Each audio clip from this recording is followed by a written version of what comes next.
Alright guys, Revolve Rostler here, and today I'm going to be reviewing Royal Rumble 2025. Pay-per-view took place last night. I'm hoping to try and review more pay-per-views throughout the year now. Especially the big ones, the Royal Rumbles, the SummerSlams, the Survivor Series, and of course WrestleMania, which I never miss reviewing. I'm hoping to review them now. They're on a Saturday, although that isn't going to be lasting apparently. They actually start in this country a bit earlier than they used to as well. Like Royal Rumble started at 11. Fingers crossed that keeps up with the new Netflix thing. This was obviously the first WWE pay-per-view streamed on Netflix after the demise of the WWE Network. And I'll let you in. I'll just let you know now that it streamed fine. I had no hiccups throughout the whole thing. No whatsoever. And I was a bit surprised because I assumed a lot of people would be using their Netflix to watch the Rumble and sort of test out, especially people who have Netflix and aren't interested in WWE. Just seeing the Rumble on there and being like, oh, maybe we should give wrestling another try. No streaming issues whatsoever with Netflix, so thumbs up to that. Royal Rumble 2025, 4 matches on the show. Excited for this one. I think that the women's and the men's both could have had a lot of potential winners, and the two other matches on the show were going to be very good, I think. So, without further ado, we should probably get into the show. Stephanie came out first. I actually missed what she said. I missed what she said. I can't remember what she said.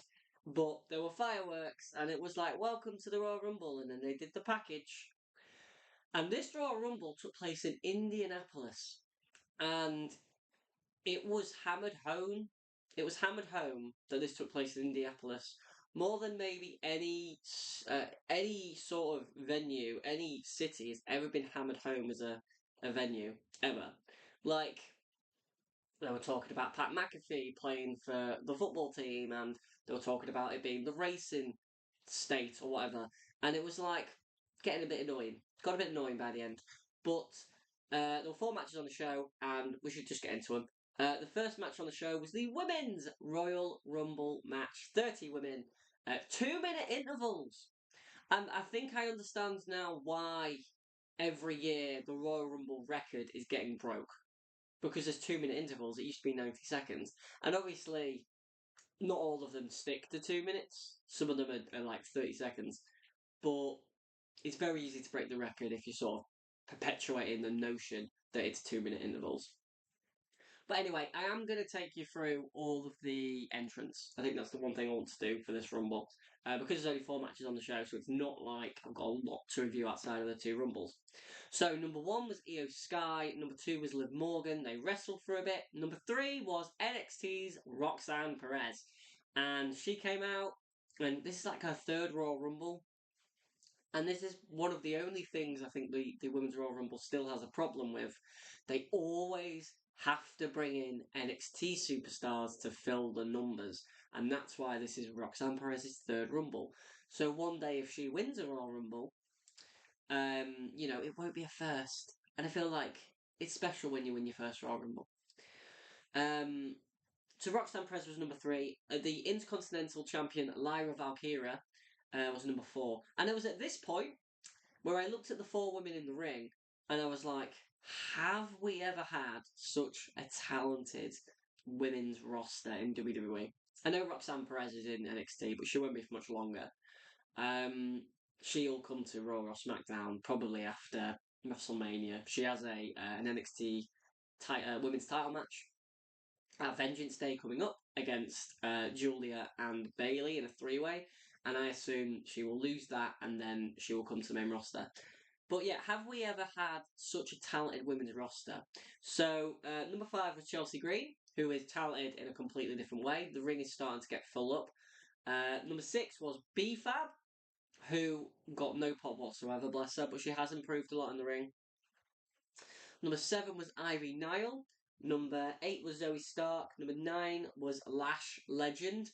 And the ring is starting to get filled up at this point. I believe B-Fab was eliminated by B-Fab was eliminated by Ivy Nile. I can see. by Chelsea Green. That was like the early story of the matchup. So like as soon as Chelsea Green came in, she threw Lyra over the ropes, she threw Io Sky over the ropes, she threw Liv Morgan over the ropes, and she threw Roxanne Perez over the ropes, and then they all got back in and just beat her up. But the early story of the matchup was Chelsea Green eliminating people. Like, so she eliminated BFAB. She eliminated, I think she eliminated Lash Legend as well.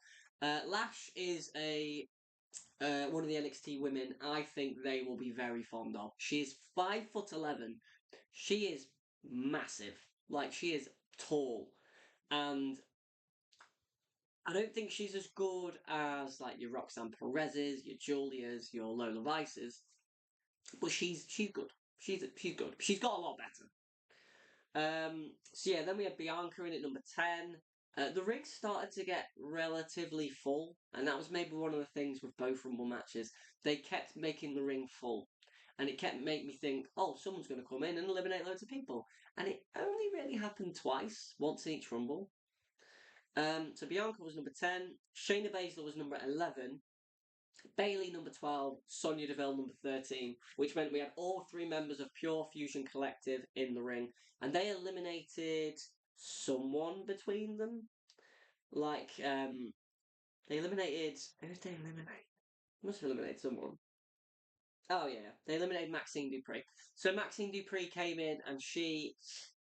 Well, Maxine came in after Sonya Deville. Maxine came in, she immediately squared off with Ivy Nile, and she eliminated Ivy Nile, but then Pure Fusion Collective immediately eliminated her, and then sort of the baby faces teamed up, Io, Bailey, and Bianca teamed up and eliminated each member of Pure Fusion Collective. So Zoe, Sonya, and Shayna Baszler were all out. Pure Fusion Collective, man. It's just sort of nothing.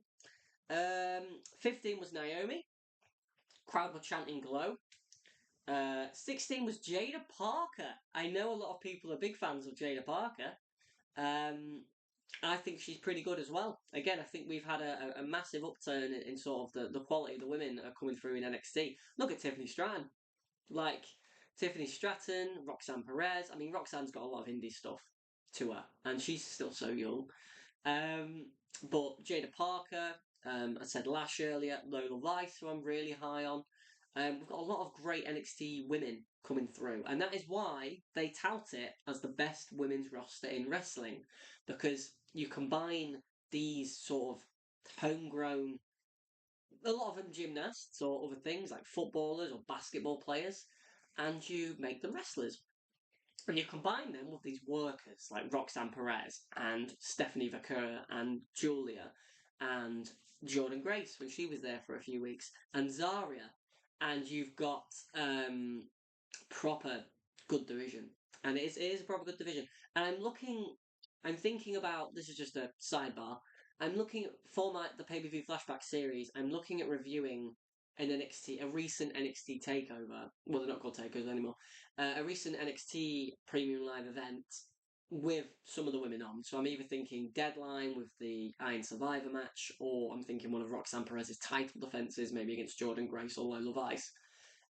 Thinking of reviewing one of those shows, because I've not seen the whole shows. So, and it'd be a nice thing again for the channel. Like, I love NXT, and I've not done an NXT review for quite some time. So yeah, Jada Parker's in at 16. She didn't last super long. She lasted a couple of minutes. 17 was Piper Niven, who eliminated Chelsea Green at one point. So Piper, Chelsea Green was on the apron, and Piper was like, Chelsea was beckoning to Piper, come over and help me. And Piper ran and clumsily knocked Chelsea Green to the floor. Massive boos. Every time Chelsea Green was attacked in this match, massive boos. She is really over. And if they want to capitalise on it, they should maybe make her a babyface. Should maybe try making her a babyface. So that was Chelsea gone. A couple of other people have gone. I'm not going to go for every elimination. I'm just going to go through what I can remember. Number 18 was Natalia. Number 19 was Jordan Grace, which is exactly what I predicted. She was my prediction of a surprise woman in the Rumble. And she came out and she immediately eliminated Jada Parker. And I think that was her only elimination. It was, yeah. That's crazy.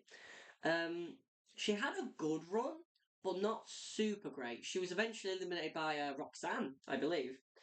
Oh no, by Julia. Sorry, spoiler alert. But yeah, Jordan Grace didn't have a great rumble, but she was good when she was there, and it does make me consider: is she going to NXT, where she can have great matches with Julia and Stephanie McCurr, or is she going to go straight to the main roster?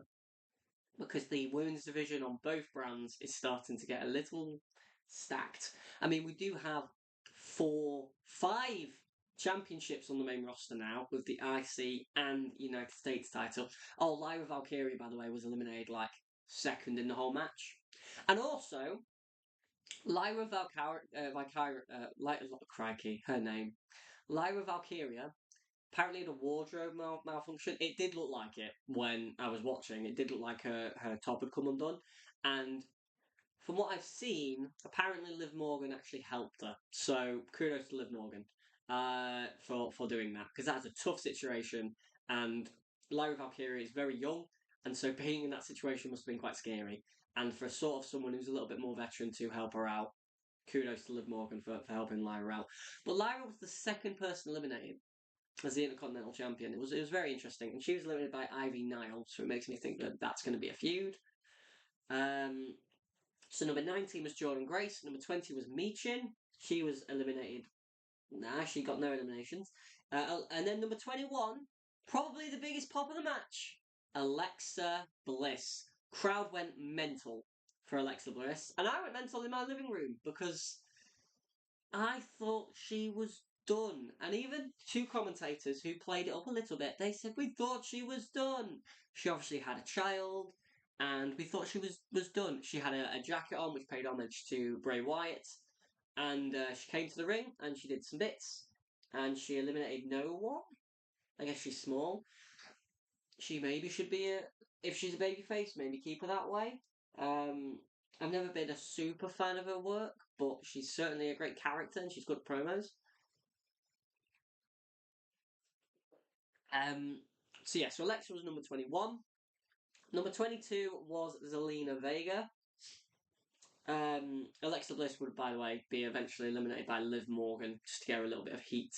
I think Liv eliminated two people basically in the same way. So her and Raquel, who would come in a bit later, her and Raquel were on the she was on the apron and she gave a code breaker to Alexa Bliss and she just fell to the floor. She eliminated someone else like that, but I can't remember who it was. Number 22, Zelina Vega. Number 23, Candice LeRae. Number 24, Stephanie Vaquer from NXT. And number 25, Trish Stratus. Michael said that she was paying homage to her debut gear. Her debut gear was pink, I'm pretty sure, so it wasn't this, because this looked purple. Maybe I'm wrong. Maybe I'm wrong. But Trish came out, she did a couple of bits, chick kick, she did a chick kick, she did a Stratisfaction. I think she eliminated Natalia. Oh no, I think it was Liv Morgan and Natalia actually. Trish eliminated someone. And then 26 was Raquel Rodriguez, and she helped Liv Morgan because Liv Morgan had been in the ring for a long time at this point. Number 27, Charlotte Flair. Most people's picks to win, and there was a couple of women who could have also won realistically, like Io or I guess Liv Morgan had a chance of winning. Io, Nia Jax, but Charlotte was most people's favourite to win. She came in, she eliminated 4 people by the end of the match. Number 28 was Julia, the NXT Women's Champion. Number 29 was Nia Jax. And number 30 was Nikki Bella. So Nia Jax came in and immediately eliminated Zelina Vega just by pulling her off the apron. And then there was a moment where there was like 6 women on the apron. So there was like Liv Morgan, there was Raquel, there was Stephanie Vaquer, there was Julia, I believe. No, not Julia.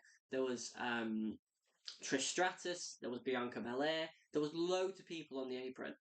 And Nia just came from behind and just eliminated all of them. And it was... She got 9 eliminations. She got about 6 at once. It was cool. And so we eventually came down to a final 4 of Julia, Nia, Roxanne Perez, and Charlotte Flair. Julia was eliminated, and eventually um,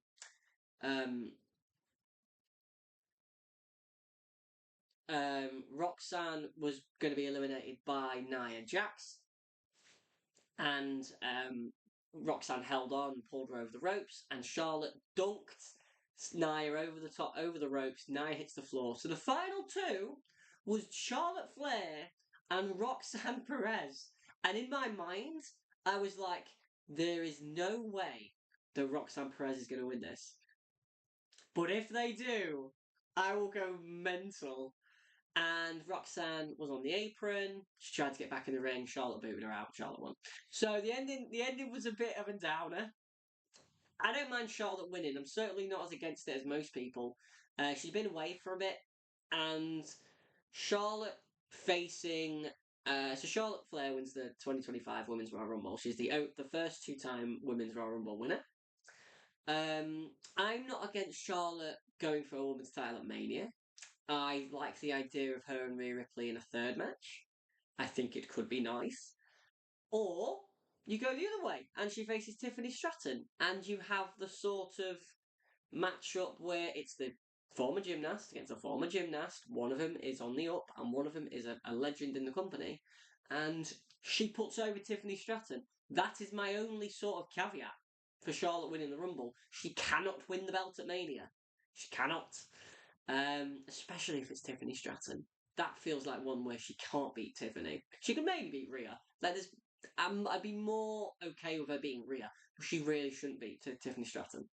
But I thought this was overall a really, really good women's rumble.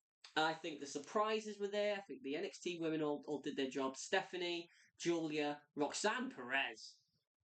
I tell you what, I really hope that she is like a superstar in WWE, like a proper star one day, because she's small and her size is going to go against her. But she is so good. And the way they presented her here was absolutely fantastic. So nothing wrong with that. I thought all the NXT women did really, really well. I thought the surprises like Trish and Alexa Bliss coming back and Nikki Bella being the number 30. So where's the story with Nikki Bella being the number 30? I was very excited to see who number 30 is, as you always are. And Nikki's music hit, and I went, ugh. And Michael Cole on commentary then said, "This is one of the most courageous women in the world." And then I remembered that she had recently gone through like a domestic abuse thing. And you know what? Let her have the moment. Sometimes some things are bigger than me not getting my great number 30 entrant. The crowd popped for Nikki Bella, right? Just because I didn't pop in my living room doesn't mean there are loads of people out there who did pop. So, yeah, the woman had a decent run. She didn't last too long, but obviously she did come in quite late. She was limited by Nia Jax as well. And I think she might have been in the final five, maybe with Julia and Nia and Charlotte and Roxanne. But yeah, I'm going to give this Women's Royal Rumble 3 3/4 stars. I think it's probably the best Women's Royal Rumble they've ever done. Surprises were good. The NXT call-ups were all good. Jordan Grace getting a debut. Trish and Nikki and Alexa coming back. Roxanne getting a massive, streak. Io Sky and Liv Morgan going the distance as well.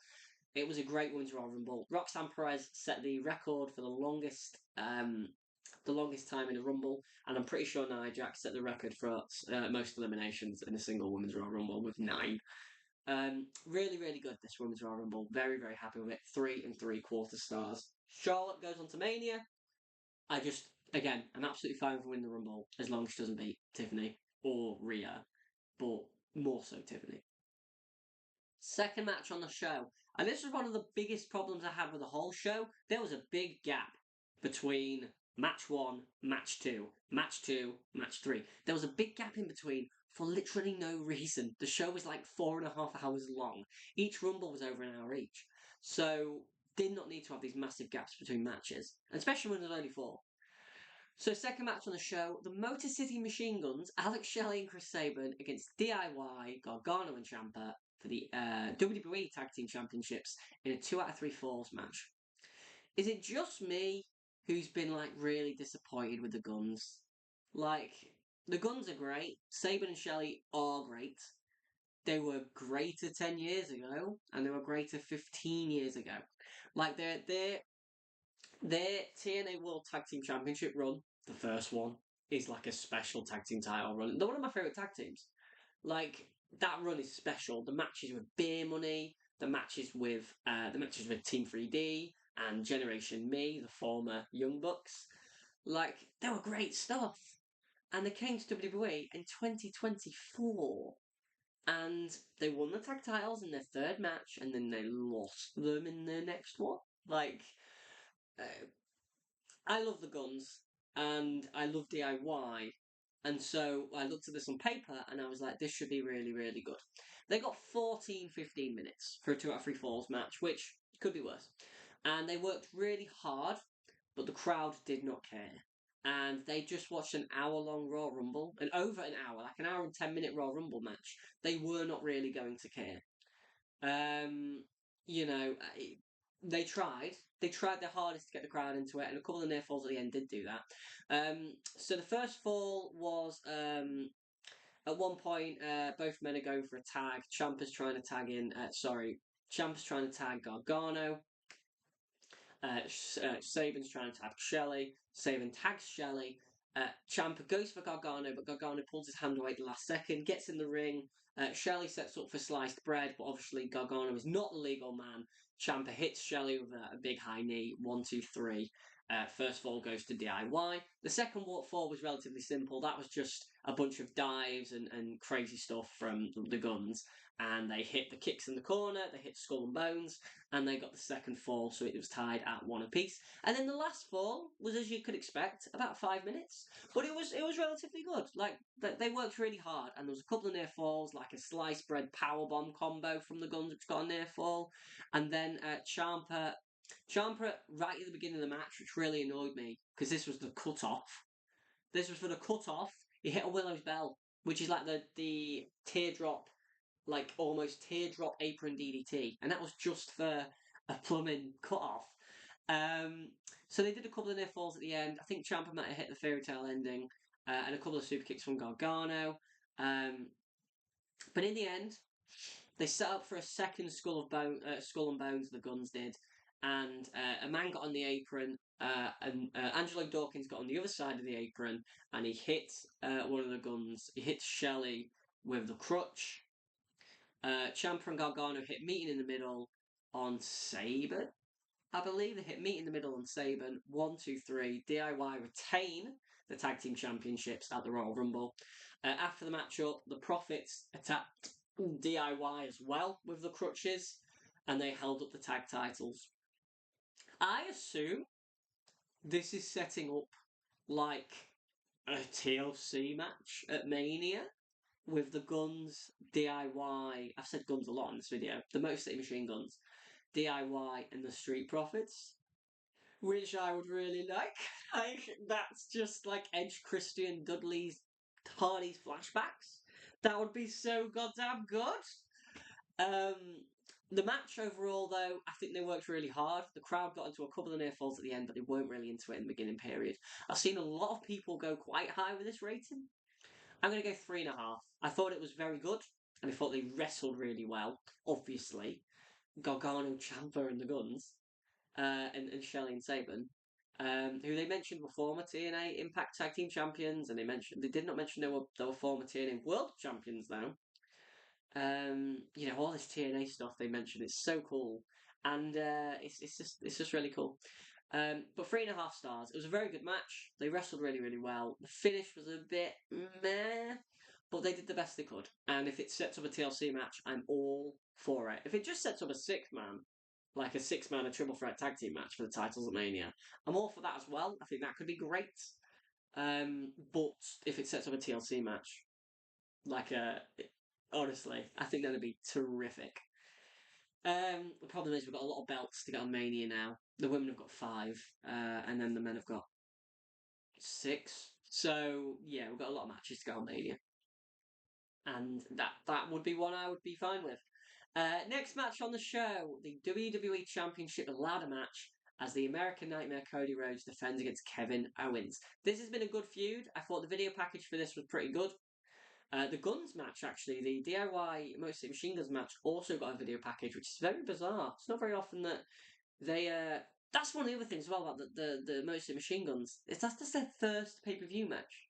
They've been in the company since September. So yeah, bit disappointing with the Guns' run so far, but hopefully it gets better. So yeah, the ladder match between Kevin Owens and Cody Rhodes for the WWE Championship. I thought this was great.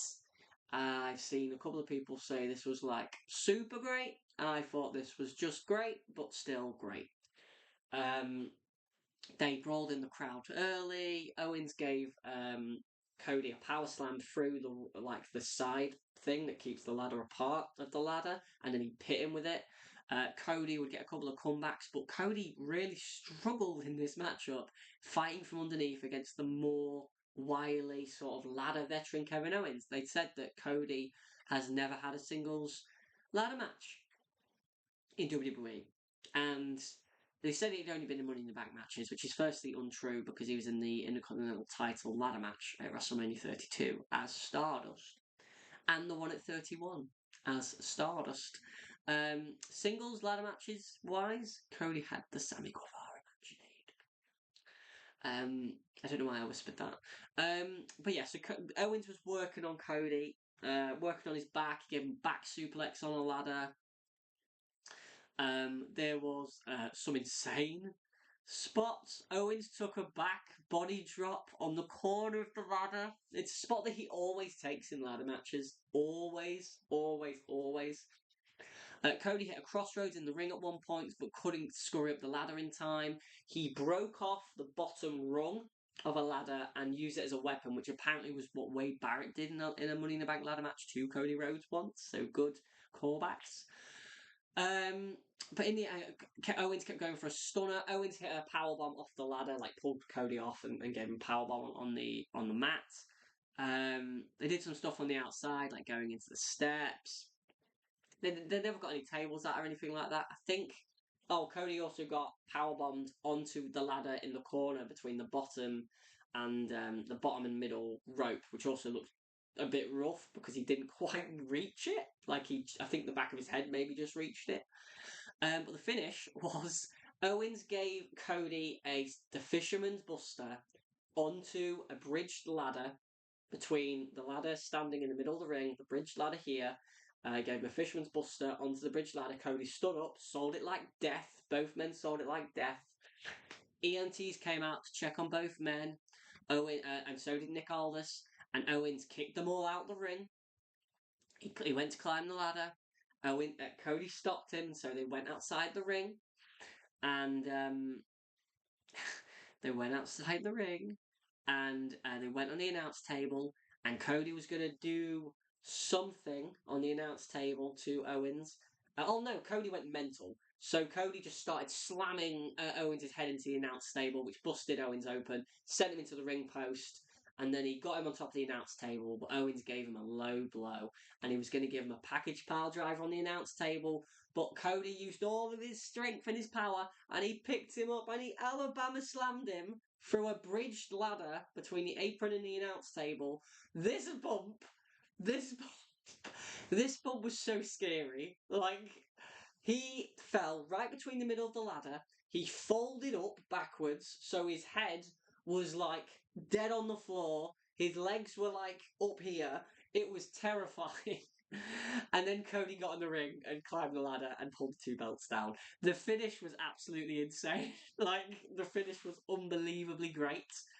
And I'm going to give the match 4.5 stars. Like, it was a great ladder match. Like, I know I just said it wasn't like this super ladder match, but it really was. And it was brutal. It was violent. There was blood at the end. And the finish. I will never forget. I will never forget that finish.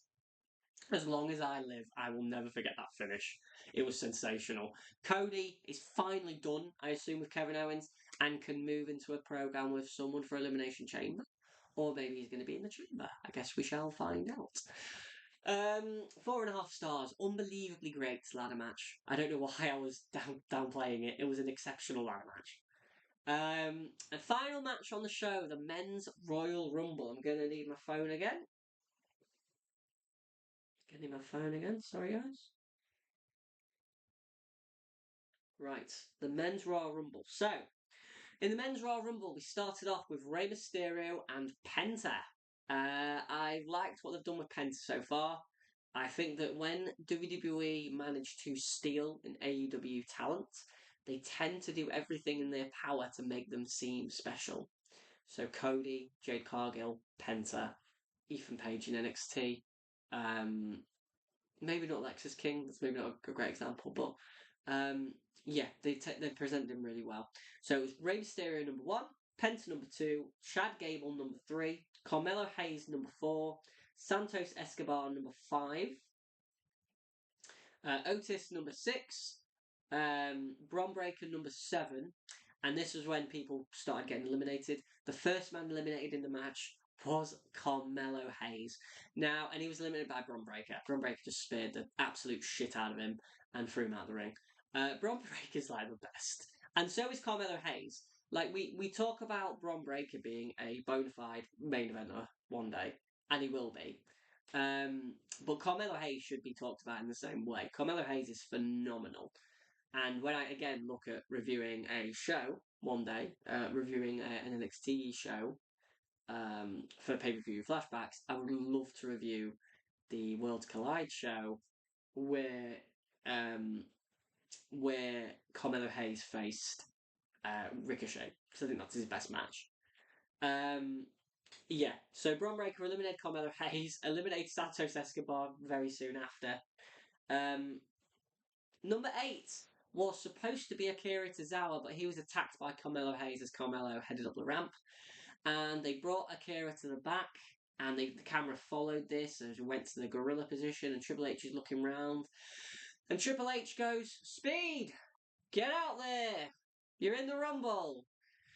I understand that iShow Speed is not for me, but I thought this was a waste of space. So Speed gets in there. He tries to eliminate people. He lasted 56 seconds. Bron Breakker spared the ever-loving shit out of him and immediately threw him out. So, I mean, at least I got that. At least I got Bron Breakker killing Speed. Number 9 was Sheamus. Number 10 was Jimmy Uso. Number 11 was Andrade. Number 12 was Jacob Fatu. And when Jacob Fatu came down, he just started eliminating people. Eliminated Andrade. He eliminated a couple more people. He eliminated Chad Gable, and he eliminated Rey Mysterio.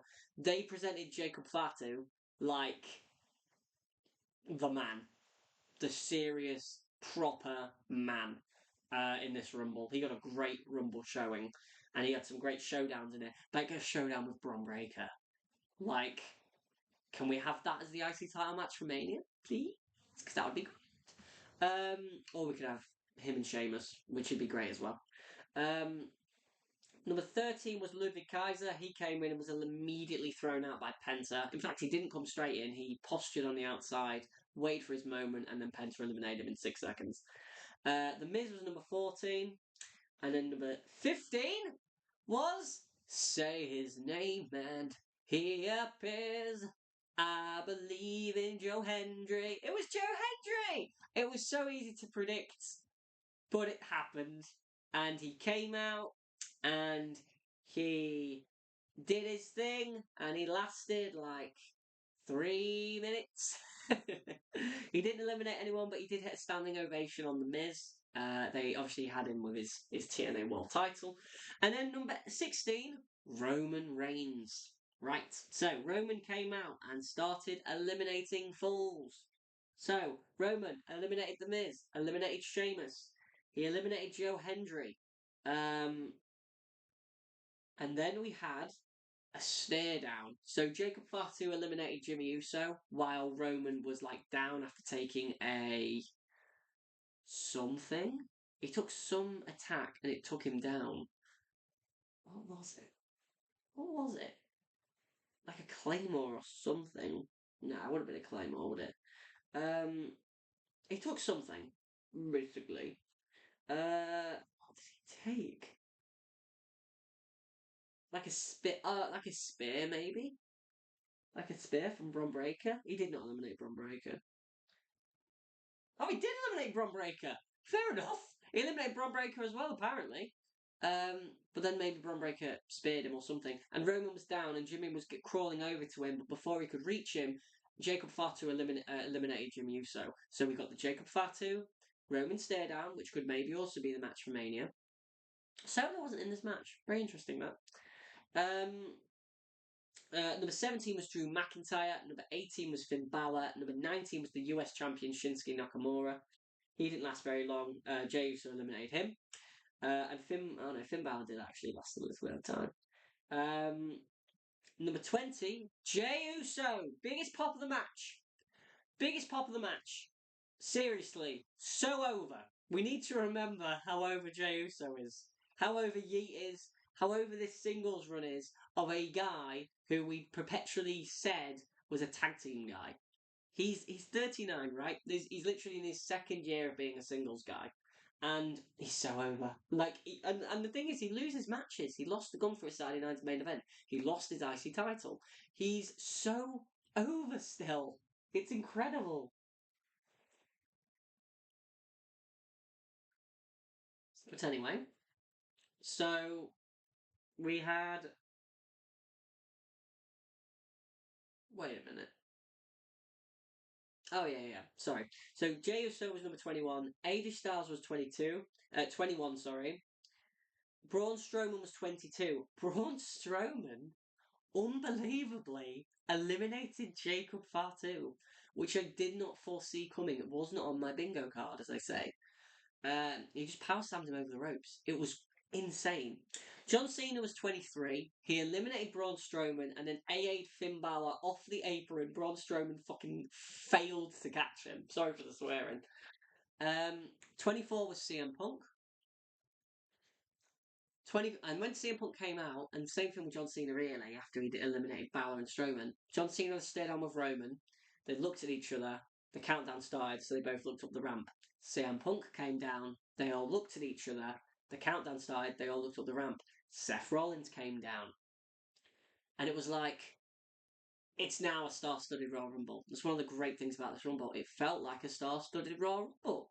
You've got AJ returning AJ Styles. I just flipped past that. AJ Styles returned. It got a big pop as well. Not as big as Jey Uso, but still a big pop. Um, Number 26 was Dirty Dom. He was eliminated by Damian Priest, who came in a couple of people later. Number 27 was Sami Zayn. Number 28 was Damian Priest. Number 29 was LA Knight. And number 30 was Logan Paul. So it was quite a star-studded end to the Rumble. You had about 7 or 8 former world champions: Punk, Cena, Seth, Roman, Damian Priest, AJ Styles. You know, AJ was eliminated by Logan Paul. Who was eliminated next? Dom, as I said, got eliminated by Damian Priest. Sami Zayn was eliminated by Jey Uso, accidentally with a super kick. Damian Priest was taken out by LA Knight. Really? That's crazy. Oh, and LA Knight was eliminated by AJ Styles as well, apparently. LA Knight didn't have a long rumble, but yeah, he didn't have a long rumble at all. And then we got down to the final 6, and it was Jey Uso, Logan Paul, John Cena, CM Punk, Seth Rollins, and Roman Reigns. And what happened was Seth and Roman had a stare down, and they were going to eliminate each other. And they were both, Roman was trying to eliminate Seth, and CM Punk snuck up behind and eliminated both of them. And Seth Rollins on the outside. And just as soon as CM Punk had eliminated them both, Logan Paul snuck up and eliminated CM Punk. Suddenly, some of the favourites for this Rumble had been eliminated, and I was like, edge of my seat stuff, like being a mark again. And on the outside, Seth Rollins is fuming, so he curb stomps Roman Reigns, he attacks CM Punk, goes to go up the ramp, but then goes up to Paul Heyman and then curb stomps Roman Reigns on the steps. I do not know if it's just going to be Seth and Roman at Mania now. But this seemed like a semi-heel turn. Or maybe it's just Punk and Seth. You know, he was just angry. I really like the fact that Seth Rollins was angry that he didn't win the Rumble. I really like the way this angle was presented. I thought it was grand. And then he eventually goes up the aisle. So 3 of the favourites, Punk, Roman, Seth, all gone in very quick succession. And so we had Logan Paul, John Cena, who was the clear favourite to win, and Jey Uso. And how was Logan Paul eliminated? I can't even remember. But Logan Paul was the next to be eliminated by John Cena. Oh, yeah. Cena clotheslined him over the ropes. And we went down to the final 2 of the 2025 Royal Rumble. And it felt like it did earlier in the night when it came down to Charlotte and Roxanne, where it was like, there is no way Jey Uso is winning the Royal Rumble over John Cena. Like it felt like with Roxanne against Charlotte. And they had like a good 5-6 minute match. And they worked really hard. Cena hit a 5-knuckle shuffle, and then he went for the AA. Jey escaped and hit a big spear for a double down. And then both men ended up on the apron. And John Cena is brilliant. He's so dramatic. He looks down, he looks around, he looks where he is. He tries to get back in the ring. Jey pulls him back out. Jey tries to get in the ring. Cena pulls him back out, so they're both on the apron. And Jey gives him this wonderful super kick. And Cena, I think I've heard Brian Alvarez describe it as a starfish, and his arms flail everywhere, and he holds onto the rope, and he stays on the apron. And it was tense, and it was dramatic. And Cena catches the next one, and he goes for an AA. And Jey Uso slips over the ropes to the inside of the ring, and he just pushed John Cena to the outside, who landed both feet on the floor. He looked down, he looked at the ring, and it sunk in that Jey Uso had won the Royal Rumble. And Jey Uso is in the ring, and he's like panting, like, because he's been in like the ring for like half an hour, like he's panting, and the music's playing, and they announce that Jey Uso has won the Royal Rumble. Who's coming? I would say this is the first time in my time watching wrestling. There may have been an unpredictable winner in the 80s or the 90s, but realistically, probably not. That I have seen a Royal Rumble won by somebody who was not heavily favoured. So even the ones where you've got your Rey Mysterios or your Sheamuses or Edge returning and winning the Royal Rumble, this felt like a proper curveball. And I have seen a lot of backlash to both Royal Rumble winners. Ironically, because one was too predictable, the other one was so unpredictable, preposterous. I think this was a wonderful moment. I think this was a great. Like most of the online stuff I read is like, was it deserved? I'm like, are you kidding? Like, if he'd not won the Royal Rumble, I would not go, Jey should have won the Rumble. But you see him win it, and you see the crowd go fucking ballistic. And it's like, who better? Like, look, John Cena is nearly 50. CM Punk is nearly 50. I know Jey's nearly 40. Roman has won a Royal Rumble already. Like, Seth doesn't need to win the Rumble. All these people don't need to win the Rumble. And neither did Jey Uso. But what a moment! You can't tell me, as a fan, you did not go, holy shit, Jey Uso just won the Rumble. It was unbelievable. And I was super happy with this. I was really, really happy with this. I think the way that John Cena sold this loss as well was grand. Like, he landed on the floor with both feet, and it was just like he stood up. Like he was standing, both feet. It was such a great finish. Like, it was a remarkable Royal Rumble finish. I've not seen many Rumble finishes better. And his feet touched the floor, and he stood there, and he looked down, and he looked at the ring, and he was like, oh no, I've not won the Rumble. I'm not going to main event WrestleMania. And then he got in the ring, and he he hugged Jey Uso, and it was grand. And Jey Uso got a moment in the ring, and They said main event Jey Uso is now going to the main event of WrestleMania, which I doubt he'll get into the main event. No offense. I think he'll be in the world title match, probably against Gunther. But I don't think it'll main event. It might main event night one. That'd be nice if he got a main event, but he has already main event Mania. But Gunther has not. So, and Gunther is grand. Like one of the other things I saw was like, oh, but the match quality if Jey Uso goes to Mania is going to be so much lower.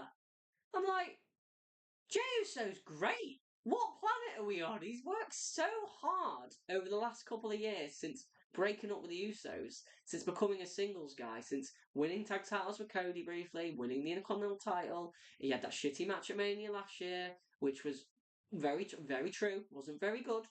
But he's great. He's really great. And we know he's great. So let's not pretend he's not. Okay? This was a genuine surprise. And, even I say sometimes, surprises aren't always good. This was a good surprise. Like, fair enough, we're all out of different opinions. I'm really sure this was like a great Royal Rumble finish. And it was a great Royal Rumble match. I'm going to give it 4.25 stars. I thought they worked really hard in this match. I thought the surprises were less than the women's. Like, you had Joe Hendry, and you had AJ Styles returning. You had Jey Uso winning it was essentially your surprise. You had star power at the end. When the last 8 guys are in there, like Damian Priest, Drew McIntyre, Roman, Seth, Jay, Cena, Punk, Logan, even, like, what can you ask for? Like, you didn't know who was going to win. It was grand. It was like Royal Rumble 2017 all over again. And I thought that was a grand Royal Rumble. And this one was even better than that, actually, because I had an unpredictable winner. And I think this, I genuinely think this is one of the best Royal Rumbles I've seen, especially one of the best Royal Rumbles I've reviewed for the channel. Let me know anyway, guys, what you think. But yeah, 4.25 stars. I thought this was a great Royal Rumble, and I thought it was a great way to end the show. Fans went home really happy. And that was Royal Rumble 2025, and I said 2015. I thought this show ruled. I thought this show was a bit long because of all the breaks in between matches, and the Royal Rumbles being 2-minute intervals. Let's go back to 90 seconds, guys. We don't need an extra 10 minutes on the Raw. But that aside, this show was grand. It was a really, really good pay-per-view. The opening Women's Rumble, I said, probably the best Women's Rumble they've done. Charlotte was a predictable winner, but it sets up some interesting matches at Mania. The Motor City Machine Guns tag match with DIY I thought was very good, as I said. Finish was a bit cheap. And then the ladder match was fantastic. And then the Men's Royal Rumble match was great. So I'm going to give the show a 9 out of 10. I thought this was a really, really good show. I felt like a fan again. And I think when a show makes me feel like a fan again, I have to give it quite a high rating. But 9 out of 10, great show. Check it out, please. Check out. Probably just watch the whole show. Just watch the whole show. It's 4 hours. You'll be fine. But I guess that's it, guys. Thanks for watching. This has been Roll Slot. I might struggle to get a pay-per-view flashbacks episode up this week. In fact, I'm actually considering maybe making the series fortnightly or something. Just because of this review here going up, so you'll have a bit of content anyway. But the next show, I pretty much know what it's going to be. I just need to watch it. It might be a Royal Rumble show because Royal Rumble is kind of the thing at the minute, so fingers crossed that I can get a chance to watch that at some point. But thanks for watching, guys. This has been Royal Rumble. Like, comment, subscribe for more. Tell me your thoughts. What did you think to the 2025 Royal Rumble? What did you think to the winners? Did you predict Jey Uso was going to win? Did you predict Charlotte was going to win? What did you think to the ladder match? What did you think to that Alabama Slam at the end? And what did you think to the Guns? And what did you think to some of the returns and NXT call-ups that we got in the Rumbles? Thanks for watching. This has been Revolver Ocelot.